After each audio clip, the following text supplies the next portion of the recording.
রাষ্ট্রীয় সফরে সৌদি আরবে আসছেন ইতালির প্রধানমন্ত্রী জর্জিয়া মেলোনি।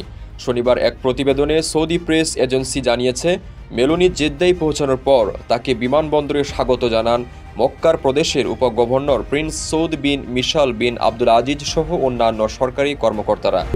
দেশের সবচেয়ে কম খরচে এবং সহজে বুকিং করুন প্রবাসীর হেলিকপ্টার। এই সফরটি সে সময়ে অনুষ্ঠিত হচ্ছে যখন সৌদি আরব এবং ইতালি এই মাসের শুরুতে জ্বালানি সহযোগিতা বৃদ্ধির জন্য একটি চুক্তি সই করেছে। এই চুক্তির আওতায় সৌদি আরবে তৈরি গ্রিন হাইড্রোজেনের মাধ্যমে ইউরোপে সরবরাহের সম্ভাবনা রয়েছে। সৌদি আরবের জ্বালানি মন্ত্রী প্রিন্স আব্দুল আজিজ বিন সালমান 14 জানুয়ারি ইতালির জ্বালানি ও পরিবেশ মন্ত্রী গিলবার্টো পিচেত্তো ফ্রাতিনোর সঙ্গে সাক্ষাৎ করেন এবং একটি সমঝোতার স্মারক চুক্তি সই করেন।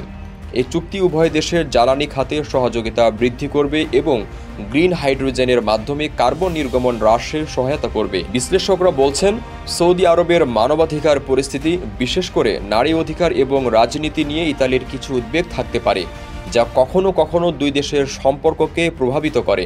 তবে ভিশন 2030-এর আওতায় সৌদি আরব যে সংস্কার চালিয়ে যাচ্ছে তার মধ্যে ইতালি সহ আন্তর্জাতিক অংশীদারদের সহযোগিতা গুরুত্বপূর্ণ হতে পারে।